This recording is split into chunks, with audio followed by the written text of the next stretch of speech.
大家好，我是小齐，欢迎来到 Waffle Otake Online 御宅驿站的结果公布影片。首先呢，我们来感谢各个辛苦的工作人员，有我们的润米卡赞助、闪君台湾代理商，还有捷克文创，以及华夏科技大学我的大学同学们的一起努力的统计、积分、整理所有人的参赛表格。感谢完所有人之后呢，我们先来告诉大家我们的个人组以及团体组总共有多少人、多少组。这一次的个人组有68位选手，以及我们的团体组总共9位。这一次呢，都是来自世界各地的选手，大家都保持着热爱 Otake Silent Dance 的心，来一起参与这一次的比赛。就算是疫情关系，也抵挡不了他们的热情。也在这边非常感谢大家热情的参与，透过网络的力量，让大家一起串联。接下来我们来公布得奖的名单，我们来一起马上来看吧。但是呢，先在这边跟大家说，我们的其中一位评审 Waffle Second，A.K.A. Overlord， 他因为正处于比赛期间以及一些因素，很多过度杂忙的状况下，他可能不方便一一的去做解说、去拍摄，他只能马上抓一个抽空的时间来简单的统整成一个影片来做讲解。所以他的影片我们会放到最后放，那我们就先来一一的来看我们得奖的名单吧。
做一点小讲评。日强马选手呢，他本身呢，他的爆发力可以说是非常足够的，而且他看起来人也显示的他比较高大，也比较壮硕。他呢很多都是那种把动作做到最大、最有爆发力，并且他在做一些相关到快要 power move 的动作，他也是做得非常好，甚至他的下腰也做得还算稳定。然后，并且他的 romance 也做到最大，甚至他一开始的 OAD 也让他的技巧在技巧分上可以说是有大大的加分，然后在某些停的时候跟打开的爆发力，一瞬间的力量都是非常的清晰的，这都对于他的技术分以及一些艺术层面上都是非常好的一个状况。那么我们现在来看到另外2位评审怎么讲。这个人的技术也是超好的，可是呢，他完全没在管这首歌。这首歌大家都很熟了，可是跟这歌几乎没有太大关系，这个是比较遗憾的地方。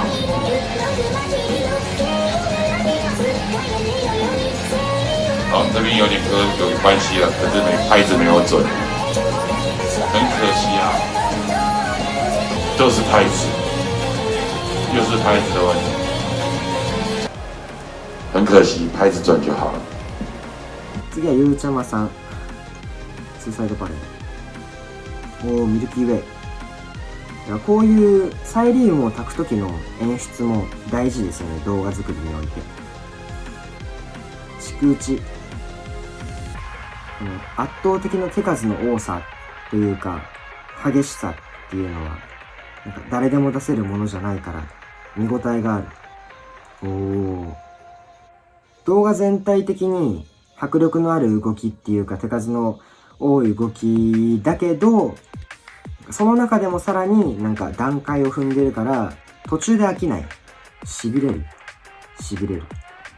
とても痺れる作品でした。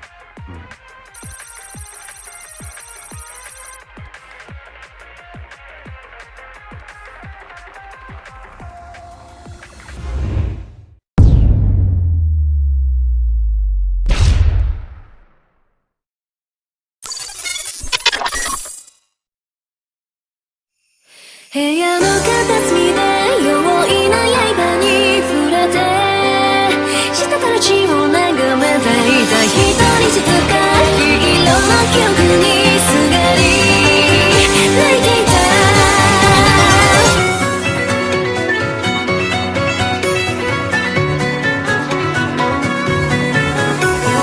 孤独を嫌うこととは違ういびつな隙間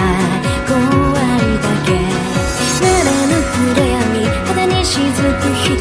血が涙重ねわからないぐしゃぐしゃの汚れゆく私に鮮やかな思い出が胸を刺してゆく部屋は冷たくて少し広くなりやがて白眼にも馴染んだ一人静か黄色の記憶の不意に美しい思い出になる濡れた床も赤く乾いてく日々に時の流れは非常だと泣き直さえ醜さを忘れいつか感謝と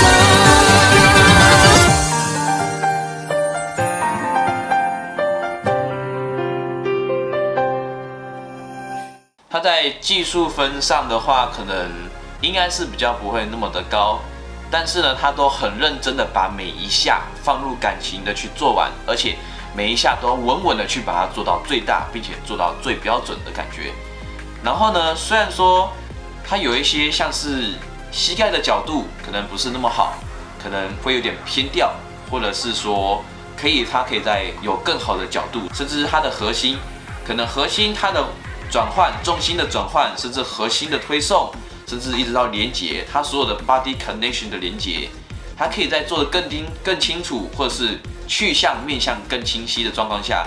我相信这会对他来说技术分是有一个非常好的一个加分，所以这是他比较可惜的地方。再来，主要是他的艺术分的层面，它可以说是非常非常的好，因为它完整的表达了他想要表达的东西，透过荧光棒选的颜色，他的穿着，甚至他的面部表情，给人的一种感觉，影片的欣赏，再加上透过影片剪辑的任何的效果、歌词放的位置，以及他坚定的态度，他很清楚他想要表达什么。这个会对于给观众看到影片的视觉上，会有非常一个感情的连结，所以这个艺术分会是非常非常非常高的。那我们来看看另外2位评审的说法啊。这一看就有用心在制作这个东西，像这个也是有用心了，就是拍子不重，超可惜的。但是内容是好看，这个还不错。其实也很用心在做，还有安排的灯光，我觉得蛮棒的。就是拍子不准，说到很多都是一样。用好的喇叭或大声一点，或者戴个蓝牙耳机，都是解决的方式。我想应该是听不见居多。然后他的歌也是比较没有办法表现到，因为有情绪就没有办法，这个有点难权衡。ゆきりんさん、YouTube からですね。一人静か。ストーリー性のある動画になるのかな。結構いろんなアングルから撮ってて、凝ってる感じが。衣装も曲に合ったなんか和風っぽい衣装になってますね。あんまり見ない動きを組み込んでて見てて飽きないですね。やっぱ一つの動画にストーリー性があるだけで一気に魅力を感じるというか、いろいろ考えながら見れるのがいいですね。ここはこういう意味があるのかなみたいな。いいですね。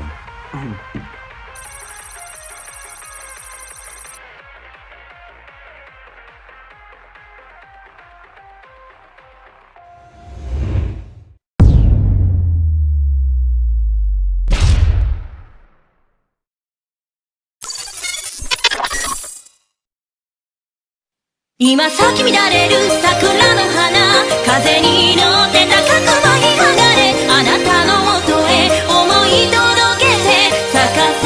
てみせましょう恋の花。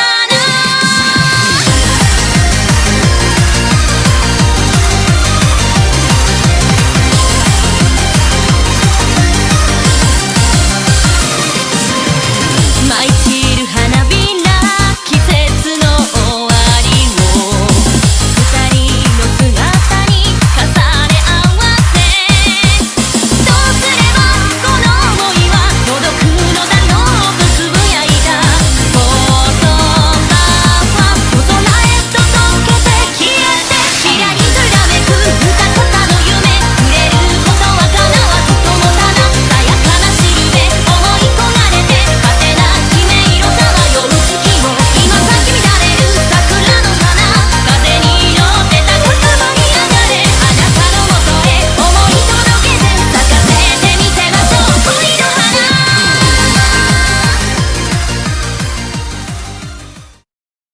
揺れ動いてる私の心、映し出してはさまよう少女、今咲き乱れる花は陰の、触れることは叶わずともただいつかは消える二方の夢、咲かせてみせましょう恋の花。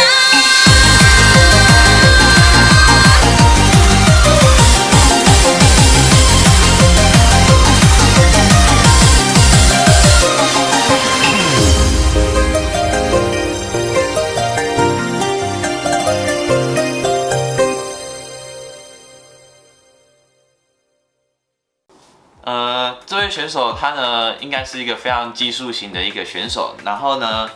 他基本上有许多的技巧性，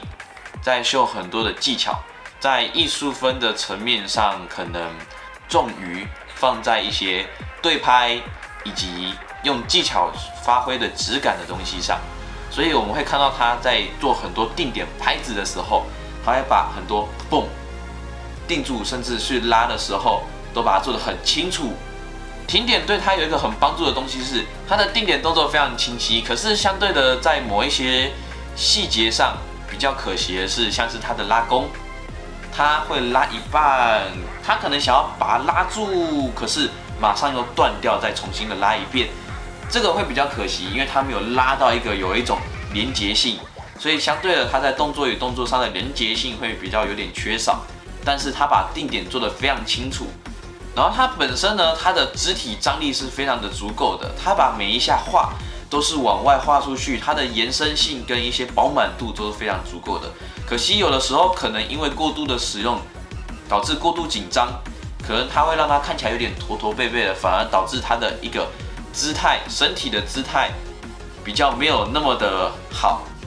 反而就缺乏了一种气势的感觉。对，但是整体的张力啊、力道啊、饱满度是非常的足够，甚至在定点对拍上都是非常的清楚的。相信他在技术分以及艺术分的成绩都不差。那我们来看看另外两位的说法。这个的内容也是 OK 的，就是刚刚几个那个就是 pose 的点没有中，也是拍子一点点，只是小可惜的地方。整个的技术技巧，这个人也是很不错的。这里拍子有跑掉，也看得出来他想要跟着歌的情绪去走，其实是有，还有看得出他想做什么，其实也还不错。可是我觉得亮点不够，这是比较可惜。ゆうきちくん、曲がいいね。花かげろ。おもろかったな。円の動きがものすごく綺麗だし、キレがあるからすごくインパクトがあるように見えます。やっぱキレがあると、キレと迫力があると見てて飽きない。アマテラスの弾きがすごくかっこいいこの技の一部を組み合わせてる、いろいろな技の一部を組み合わせてる感じがすごい好きですね。ロマンス警報のシルエットがすごくいい、かっこいい。まだ裸足でやってるんだ。全身をうまく使っててすごい芸が大きく見えていい。ロマンスもすごく綺麗。最後までポージングまで気を抜かずに決めてるところがポイント高いですね。超火力芸って感じがしました。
他呢选了一个非常俏皮的歌曲，然后并且用他的风格自我去尝试的做了一些，像是在歌词上啊，甚至是对拍、对一些音效，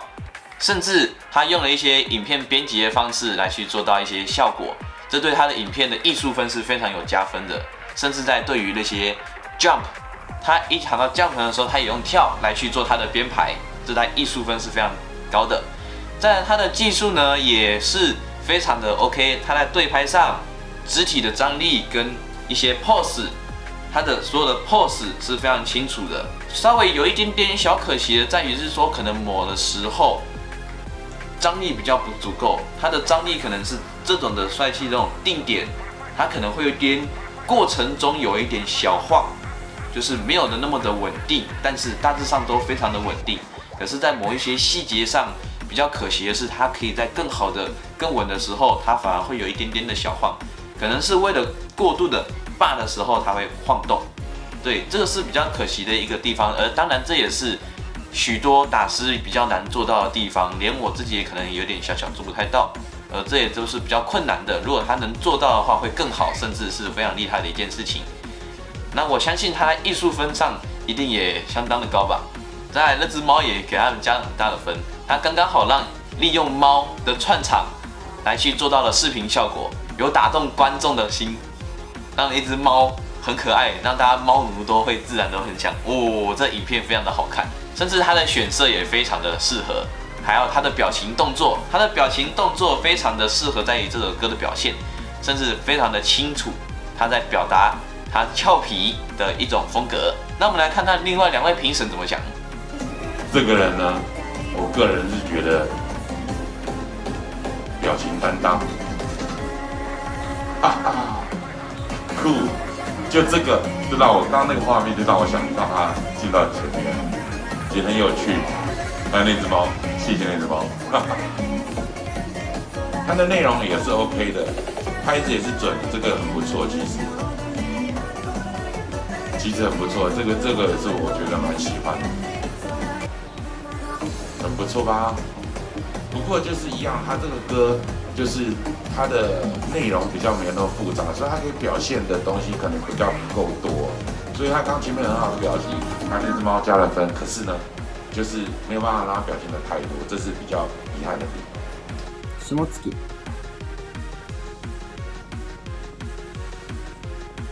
面白いなこの曲に合ってるよね。ポップな感じがすごい合うし、ロマンスが綺麗で採点とは関係ないけど、猫が出てくるタイミングもすごい面白い。ちゃんと歌詞にも合ってるね。顔の表情がちゃんと決めてるのがいい。この面白い顔っていうのかな、一見シンプルなんだけど面白い要素がところどころに詰め込まれてる感じが曲の雰囲気に合っててすごい良かったです。はい、下月でした。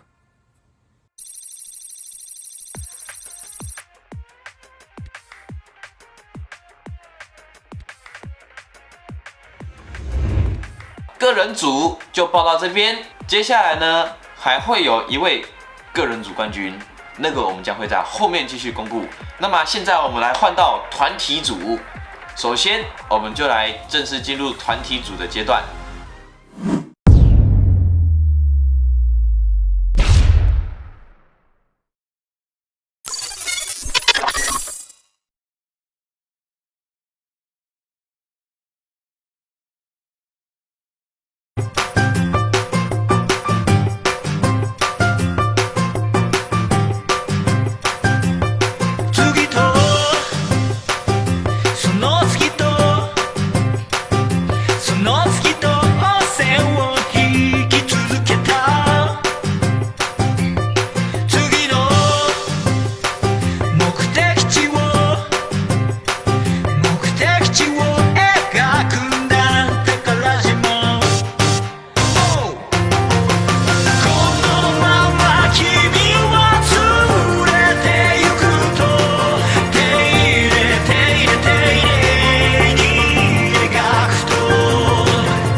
首先这一组选手呢，虽然说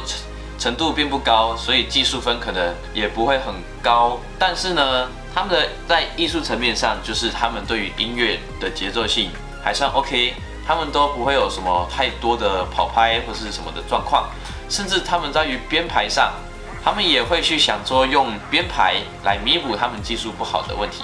然后并且把他们的定点也都努力的做到最完美。在某一些程度上比较可惜的，可能是因为他们还只是个新人，他们的程度还没有到很高，所以可能技术分上不会很高。可是透过这一次比赛组别，他们只要有努力，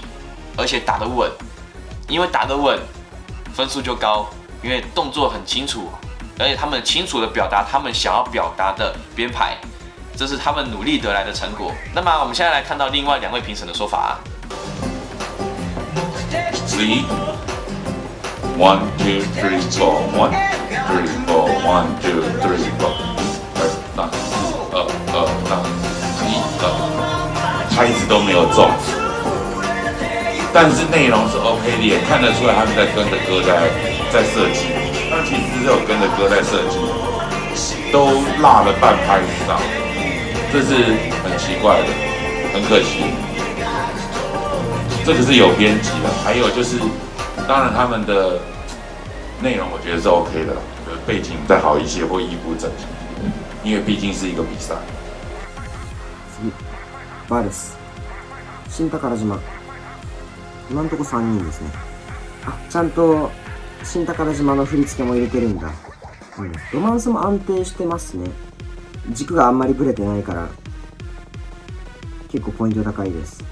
本家に忠実な振り付けを組み込んでいるのと、シンクロ率がとても合っているのと、軸もブレてなくてかなりオタ芸に適してますね。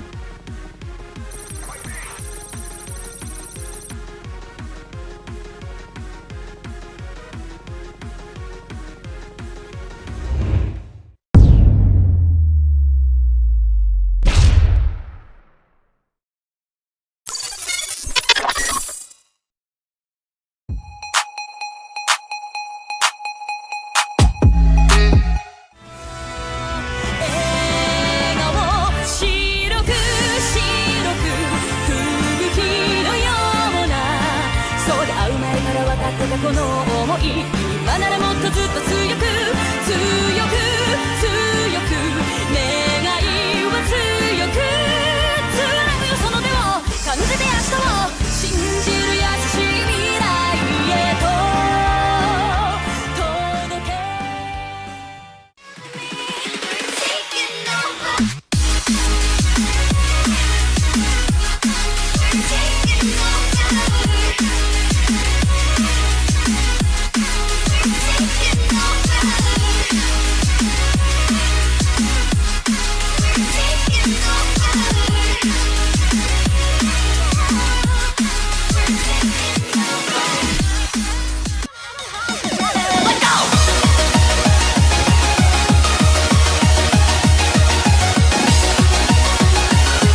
首先配上这个队伍呢，画面左边的那位相对的技术分一定会相当拉提高，可是右边的可能会就变成是技术分会比较拉低一点点。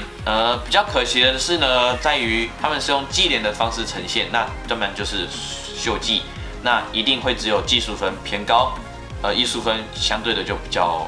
缺少。但是这不一定，因为如果他们在做技连的同时，他们用技去配合他们使用的音乐，来去做出那个技对于这音乐特有的对拍、风格或是质感的转换，那艺术分还是不低的，一定还是会偏比较高的。那比较可惜的是说，有一些可以很整齐的地方，像是两个人都打同一个技的地方，其实可以再整齐一点，那艺术分也会再相对的再高一点。甚至呢，在某一些技巧上，相对画面右边的张力可能比较不足，但是呢，透过画面左边的选手，他的张力非常的十足，而且做到最满的状况下，还有帮助整个队伍的评分，把他的技术分往上拉高。接下来我们来看看另外2位评审的说法。这个也是整齐度差蛮多的。其实看得出来他们要表现的东西，可是那个整齐度有点遗憾，然后两个人的拍子也是差一些，也是差蛮多的。像这都是整齐度的问题而已，还有2个影片的那个色调有点差别，这个都是比较可惜的地方了，像这都没跟上。很可惜，但是很明显这2个人技术非常好，这2个技巧也是 OK 的，完全没在拍得上，这是比较可惜的。然后他的招没有用在音乐里，他在秀招而已，这是比较可惜的。但是技巧 OK， 次、ペイ3チーム、技連か。大体のチームは曲打ちをやってるんですけど、技連のスタイルで来るのは珍しい。見応えありますよね。技いっぱいやってくれるから。このやり方もありだと思います。キレがすごいし、技もうまい。かっこいいな。やっぱ曲と技が合ってる。なんかその曲に合った技をやってるのか、その技に合った曲を選んでるのかわからないですけど、すごく合ってる。曲と技が。どうやろう。キレがすごい。とても見やすい。さらっとスッと見れるし、おたげの実力も高い。非常に良かったです。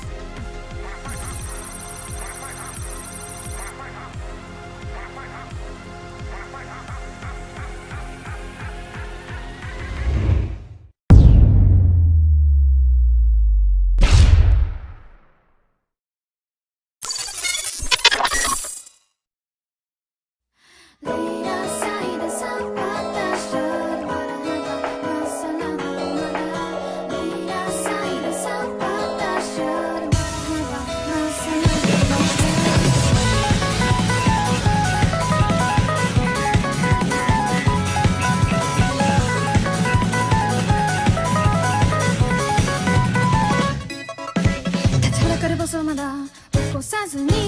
崩れてく摩天楼の中も砂ばかりは今日も君の頬汚してるためらいもなくそばにいたいわけを示すなら都合のいい名前をつけるが属することないよ前提がいないからまぶたも使わず青い種を潰しては口に運んで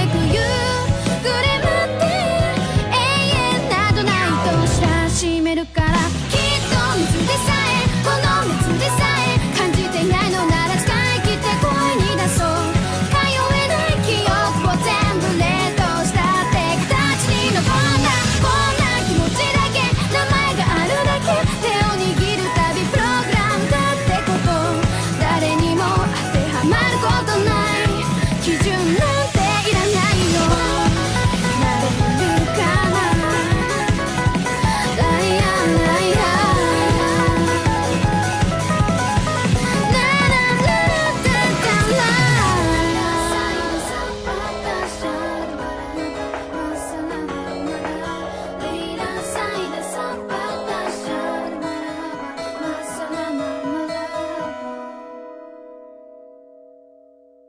首先呢，他们的编排分配的非常明确，非常清楚，而且甚至呢，他们有达到比较偏向团体组，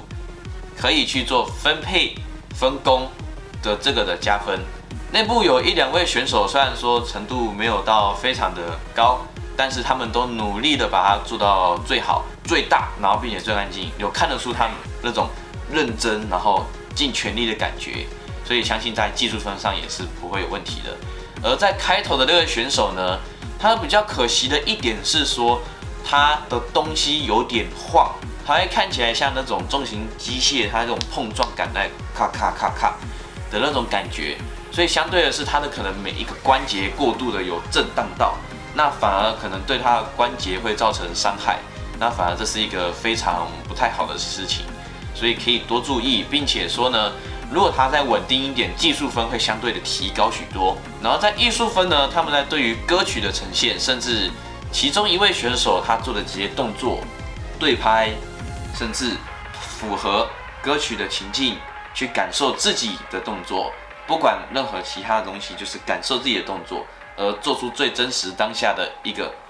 自我的感受。当他做出自我的感受的那个时候，当下的他其实分数就会相当的高。他不会好像是我很认真在做这个动作，他的表情可以感受得出来，其实有微微的在感受的这个他带给你的一种感觉，甚至跟于歌曲的 match， 在动作的选择上是非常好的一件事情。后面最后一段镜头的晃动加上粒子效果，那个的影片编辑，不但那是整个影片中最稳的一段，相信那个技术分有相对拉高，并且艺术分也相当拉了许多，因为他在摄影利用编辑的方式，让他的镜头开始有晃动，在晃动的状况下，让他非常有一种质感、独特的风格出现，所以是相对的分数一定会被拉高的。那我们来看看另外2位的说法。这个它的内容其实也是不错，歌也很棒，我也很喜欢这首歌。可是它还是拍子差了一点，因为杰克是鼓手，抱歉。而且他有很棒，我觉得他表情很好，这是目前的影片唯一看到有表情的一个人。其实他也是有点跟着剧情，至少跟着音乐在做，所以其实他的影片会让我们选到很前面，也是因为这样。蛮用心的，是有跟着音乐在做的。然后这是唯一一个比较看得到脸的同学，就是都是拍子差一些，不知道为什么。我觉得可能每一个人，我觉得还是一样，就是可能是他现场的播放器太小声，导致他们没有跟到拍子，都很可惜，就差一点，就差一点，就差一点点。太可惜了，而且是有跟着音乐一起来做，我觉得是蛮棒的，就差一点点 ，Come on， 差一点点。はい、ノッキーのお友達というチームですね。曲はヒューマノイド。見ていきましょう。しょっぱなイントロ村正。村正って感じの綺麗ですね。しっかり取るべき音を取ってますね。足の動きあるとやっぱいいですね。普段固定してるから足。もうちょっとサビのインパクトが強かったらもっとポイント高かったかもしれないですね。ちょっとシンプルすぎたかなとは思います。A メロ B メロで構成を凝りすぎるとサビをシンプルにした時にインパクトがちょっと弱くなっちゃう、薄れちゃうっていうのがよくあるんですよ。だからそうなっちゃわないためにも緩急みたいな一つの曲の中で緩急をつけると A メロちょっと強めで B メロで弱くなってサビで一気にドーンって上がってでその調子でアウトロもなんか同じような感じでみたいななると見てて飽きないんですよ。なんで今後の動画に期待しています。音の取り方はとてもいいと思うんではい、ありがとうございました。Thank you.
Evolution 的所有的对拍、编排、分工，甚至想法都非常好。在技术分上呢，虽然说有一些地方可能缺少一点，某些人爆发力可能不足，所以比较没有速度差；有一些的 body connection 比较不稳，所以会有点小晃；有一些的人角度比较不明确，所以他不会有一种去向的感觉；有一些人的肢体张力相对没有那么大，所以会有点差异性。可是这些都还好，他们的技术分还会是算在比较偏高的状况。艺术分的话呢，我相信一定非常非常的高，因为他们的艺术分就取决于他们编排、对拍、选技以及他们去切换画面的想法。而最好的状况下是最后那一段艺术分让他们大大的提升。我相信他们呢想到这个荧光棒飞到另一个，他们已经超越了空间的限制，并不一定是要在同一个空间你才可以做出能在同一个空间做出来的事情，他甚至可以透过的影片剪辑去做到，这是对于他们非常优势。而且并且呢，这也才是这一次比赛我们评审最想要看到的，因为呢，他们打破了需要外出大家聚集在一起的限制，他们用这种方式来进行编排，甚至影片的呈现，有大大的效果。今后如果这个技巧、这种编辑方式、这种想法的呈现影片方式大幅提升这个概念到全世界的话，那它很有可能在世界国际上所有的交流、彼此的交流，在作品上的呈现有更多的可看性，甚至是说有更多的玩法可以去供你玩，甚至是说到他们有一个人跑过去绕过那个人，接到荧光棒，甚至传给另一个人，跑，影片会跟着实际在动。他真的有一种好像他跑过去给他的感觉，划给他。到了最后，他们还有 cos 去绑了很多荧光棒，然后之后倒在地上。整个影片的呈现可说是非常的厉害。接下来我们来看看另外2位评审的说法。这个的内容我觉得它是不错的，可是它也是一个地方，就是整齐度没有出来，该整齐的地方其实没整齐，而且他们其实已经有后置了。那你后置的时候，其实你可以弄得更整齐，是吗？就是整齐度有点缺乏，但是他们其实也是蛮用心做的影片，也蛮用心做的影片。这次其实有很多入围的人，他们的影片后置都做得还不错。像这个拍子其实是稍微有跟到，就是他们在一起的时候比较可惜，就是没有不够整齐，整齐度差一点，很可惜。像这一个 part 就是整齐还可以，而且技巧上面我觉得这些人是 OK 的，是蛮不错的。像这边就歪了，很可惜，否则他们可以还不错的。其实很不错，他们也是有跟着音乐的剧情做，所以也可以进到很前面来，也是这个很重要的一个原因。哇，很棒，其实很用心了，很棒。次、エボリューション。最終鬼畜妹とフランドール・スカーレットですね。5人での参加かな。シンクロ率高いし、結構構成が凝ってて揃ってる。見たことない技も出てきてる。一人一人のキレもすごく出てる。このノンストップ感というか疾走感が見やすいですね。この最後の畳みかけていく感じがワクワクさせる。キューティット。すごい別々で撮ってるのに繋がってるように見える。うわ、ちゃんと最後の最後でフランちゃんが出てきてるっていう、本家に忠実なストーリーを表現してる。これはすごく見てて面白い。好きですね。好きです。はい。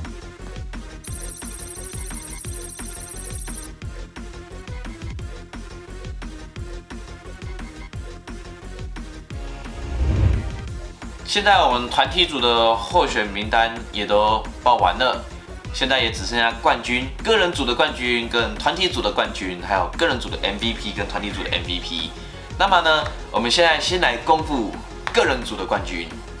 个人组的冠军会是谁呢？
非常恭喜冠军呢！他整个爆发力，他所有的肢体张力以及他的 body coordination 是非常的强烈，他所有的 power move， 所有的力量的动作非常的有 power， 而且每一个动作他的顿点做得非常的干净，所以相对他每一个动作都令人清晰可见。然后呢，他对于音乐的选取非常的对他的风格进行有一个优势，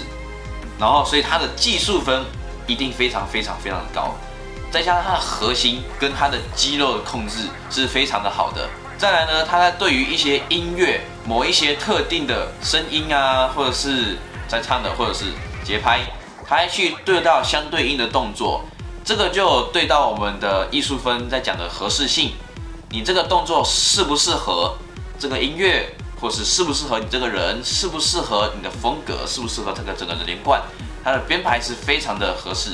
而且整体看起来用鱼眼，它有为它的艺术分有一点加分，加上它利用鱼眼的特性往前刺的那个瞬间，造成的那种视觉上的冲击，是有非常好的感觉。来，我们看看另外2位评审怎么说。这个技术很好，这一看就知道。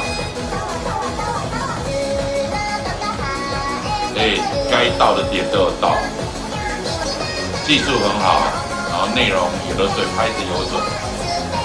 当然，对鼓手杰克来说，拍子还是有一点点瑕疵哦，但是是可以接受的，至少他比其他人准多了。这个真的很不错，这个我很喜欢。都是准嘛，这个很不错，很不错。这个我觉得他蛮好的。但是如果硬要讲问题，他其实还是落了一点点而已。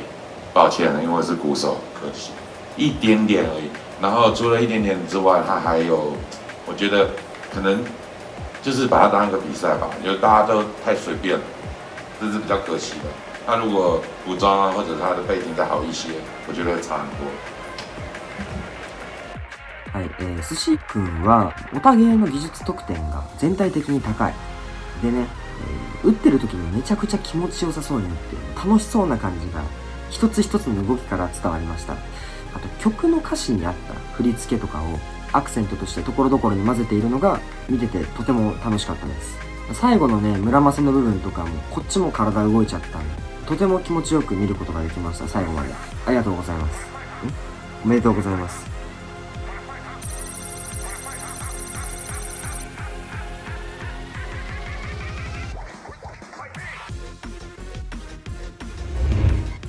接下来我们要来公布团体组冠军。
基本上2位选手呢都是非常的基础扎实，他们的肢体都跟个人组冠军一模一样，非常的有 power， 而且 body coordination 非常的做得非常扎实，甚至呢他们的爆发力啊定点击很好，从那个下腰后面的人跳过他，这个做到了团体之间互相配合，这在于技巧上跳过他这方面以及艺术分都是会大大的提升。一位选手他们在互换的时候，2位选手他们在互换的时候，互换队形的时候，他利用他的转身，并且走得非常稳定，他就像平移的一样。这个非常稳定的状况下，让他的技术分又在更大大的提升，再加上基础扎实的呈现，在艺术分上面呢，它虽然说可能没有太过花俏的装饰啊、剪辑啊或者是什么的，但是艺术分它都是高在于他们的一些动作、编排、团体之间配合的想法，所以这个让他们的分数相当的高，而且非常的稳。接下来我们来看看另外2位评审的说法。像这2位呢，他们的一开始其实就没有在拍子上。其实很多的参赛者，这次看了这么多参赛者，其实有一大堆人都是拍子的问题。那我觉得有可能是一个地方，就是他们可能根本听不太到音乐，他们可能用一个很小的播放的东西，小喇叭在播，那导致他们听不清楚拍子，所以造成拍子。我相信他们拍子都应该抓得到，只是我就认为是他们的设备的问题。我认为是他们设备的问题。所以这个是蛮多，大家都是有一样的问题，但是他们2位我觉得是蛮认真的，技巧也还可以，虽然可能没有拍那么准，所以我们让他技巧做到这一点。那事实上比较不好的地方，就像我刚刚说的，他们其实就是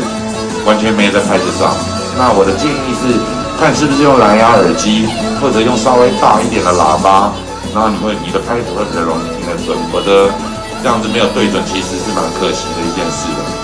蛮可惜的一件事。就完全其实都没在拍子上，都差很多，这是比较可惜的。所以喇叭这件事情，我认为是，我想啊，我猜想，因为我不知道，我没在现场陪他们录，但是我想喇叭是我这次看到所有很多人的问题，就是没有 on beat， 这是蛮可惜。はい、新選組のお二人はですね、とにかくおたげがうまいです。うまい。旋風アマテラスに入る時の移動すごく滑らかで、サイリウムの軌道も綺麗さを保ってたということと、メガ大閃光をぶらさずに使いこなせてたというところが、高得点をつけさせていただきました。シルエットとキレと緩急全てにおいて文句なしの1位です。おめでとうございます。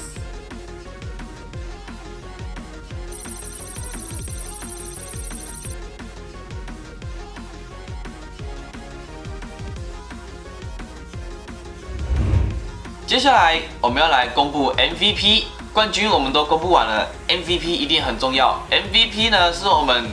评审透过一而再再而三的选择、整理、互相的统计之后、讨论之后、排名之后所选出来的那一位 MVP。MVP 呢对我们评审来说可说是可能会比较客观，但他也是一定有一定的程度，甚至发挥到他非常在这个赛事上很精彩的一个呈现。他的成绩可能并不差，但是 MVP 相对给他赋予了更大的意义。现在我们来公布个人组 MVP。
上呢，他的动作非常的大，而且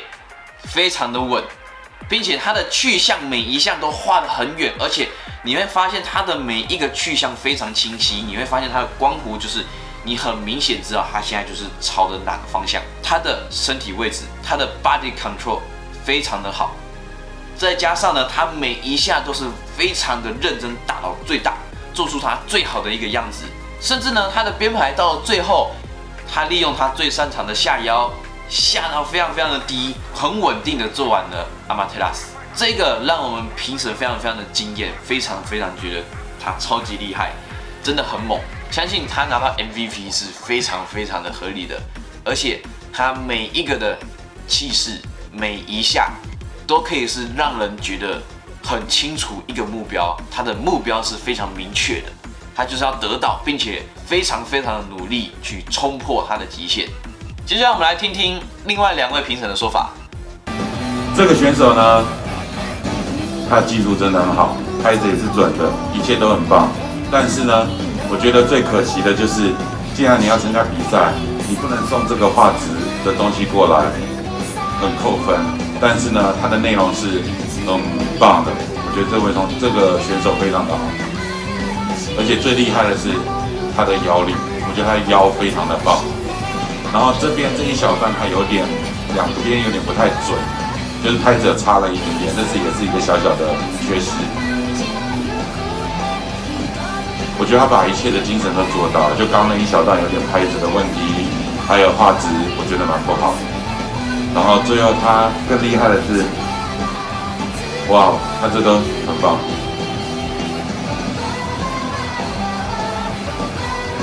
哇，这整个精神都到了，我觉得很不错。而且最大招出来了，看他的腰，这是所有男人的梦想。就是要这样的腰，非常的棒。很可惜啊，我觉得很可惜，他其实一切都很不错，技术很好。ペイさんはですね、画面を2分割して1人2役をしっかり演じてたのが素晴らしいと思いました。全体的にスピード感とキレと正確さが伴っていて、すごく見やすく気持ちいいなと感じました。最後にやってた軟体技なんですけど、これはすごいなと思ってかなりインパクトがあったんで、今後の作品にも活かしていってほしいなと思いました。おめでとうございます。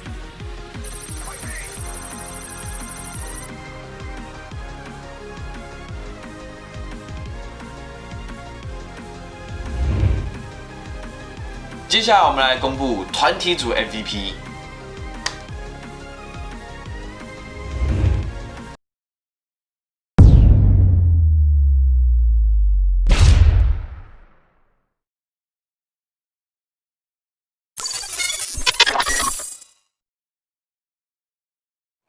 夢ならばどれほど良かったでしょう。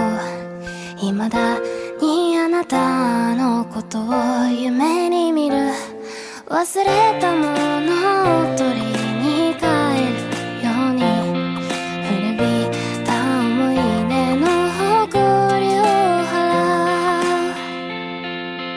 う。戻らない幸せがあることを最後にあなたが教えてくれた。言えずに隠してた暗い過去も、あなたがいなきゃ永遠に暗いまま。きっともうこれ以上傷つくことなどありはしないとわかっている。あの日の悲しみさえ、あの日の苦しみさえ、その全てを愛してたあなたと共に、胸に残り離れない二階レモンの匂い。雨が降り止むまでは帰れない。自分が思うより恋を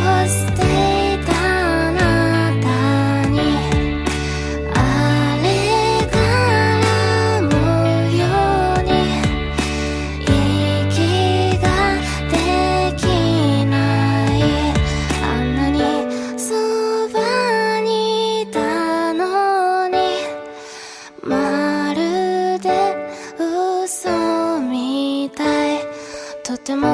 忘れられないそれだけが確か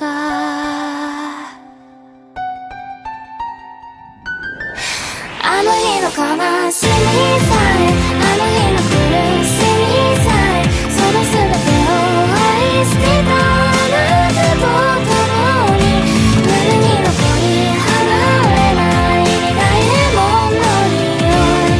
雨が降り止むまでは帰られない切り分けた果実の片方のように今でもあなたは私の光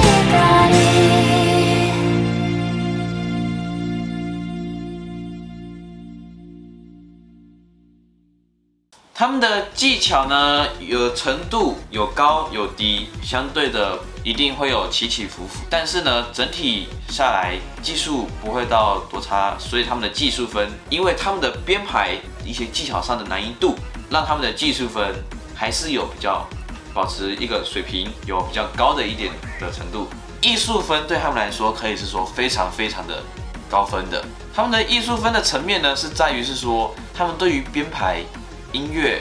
独特的开法，甚至一些碰撞圈比较少会用到的一些想法，用他们会的东西去创造出自己的想法，甚至是说他们在不同空间下，感觉好像就是当下大家都在一起的那种感觉。而他们的向心力是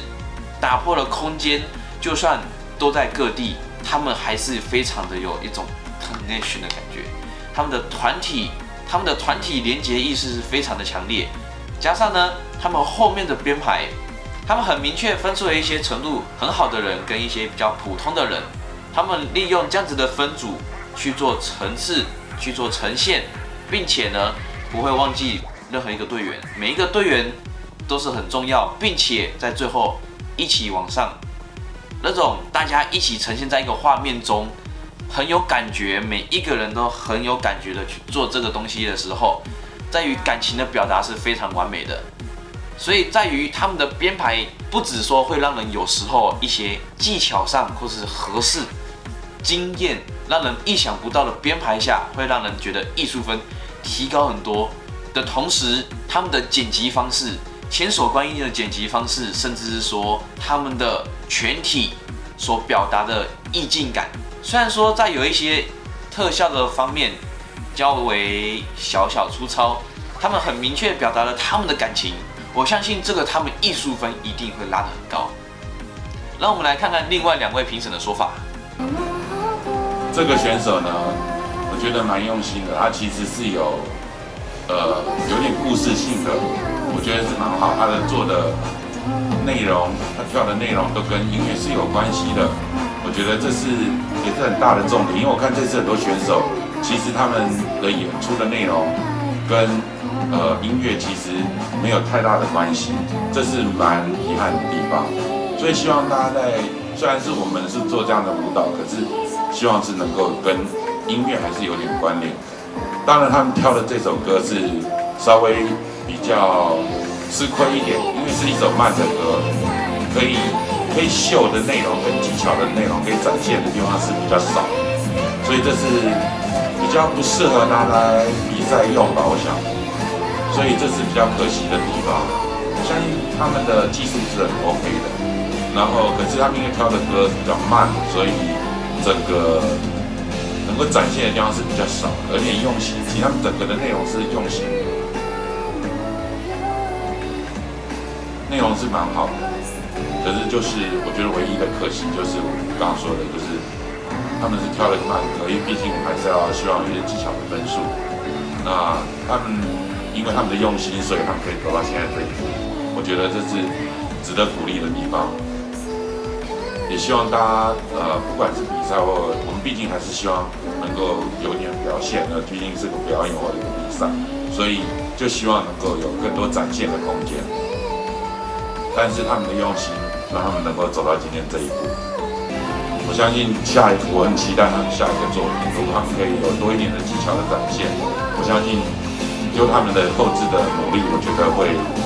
让他们有很大的成长。風ユニオンさんはメンバーがね別々の場所で撮影してるにもかかわらずずらし構成とかを完璧にこなしたのが高評価でした。あとですね、本来同じ場所にいないとできない千手観音とか人と人が重なるような動きっていうのを編集技術を使ってしっかりと再現できてたのは素晴らしいと思いました。 MVP 受賞おめでとうございます。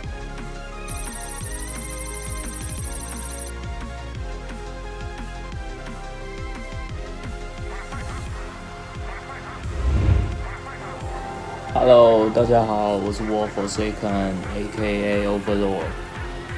我是台湾的一个 Crumble 职业舞者，目前正在参加世界的比赛。然后因为一些时间上面的关系，所以我就大概略过一下。我就因为我想说做一个全部的统整的一个奖评。因为我对这一个区块我很陌生，然后我在评的时候都是依照街舞评段的方式下去做评分，所以有些人像这次拿了冠军，或者是没拿冠军的人，大家都不要气馁，因为有些人是真的有准备好，或者是有些人品本身的基础就很厉害。能拿冠军的那一定是有相对的实力，那没有拿冠军的也不是说没有实力，只是你们可能还要再继续加油。那也恭喜这次拿到冠军的各位，还有拿到 MVP 的大家。那我心目中有一些 MVP 啦，然后因为他们给我的影片的感觉就是比较吸睛，有变化，在艺术层面上面，我觉得让我看到更新的东西，因为我现在的时间比较没有这么多，因为可能有时候教课、上班，然后又要可能又要比赛。那现在目前正在代表台湾参加世界的比赛。我跳舞跳了8年的时间，所以希望大家不要放弃。你们的兴趣在哪里，你们就要自己去掌握。谢谢大家。我们的结果就公布到这边，影片后方我们会公布所有人的参赛选手的成绩，以及所有评审谁给了多少分，给了多少分，并且呢，也麻烦所有个人组有获奖的选手，以及团体组有获奖的队伍与我们联络，到我的粉丝专页，或者是推特，或者是 Instagram 私讯我，我们会请 Numika 或者是闪君协助将奖品寄收到你们那边。这一次的比赛非常的激烈，非常的精彩，感谢各位的参与以及大家的努力。没有得名的也不要气馁，你们的开始报名这件事就让你们成功了一大步，你们将会有曝光，甚至因此你们透过了网络与世界各地一起进行交流，这是这个比赛最重要的意义。大家一起竞争，一起连结，大家一起进行交流，让我们一起让这个圈子越来越完美。大家一起加油！期待我们有下一届可以再次进行这样子的比赛。那么也请大家多多支持。影片就先到这边，后面继续公布我们的成绩。各位拜拜。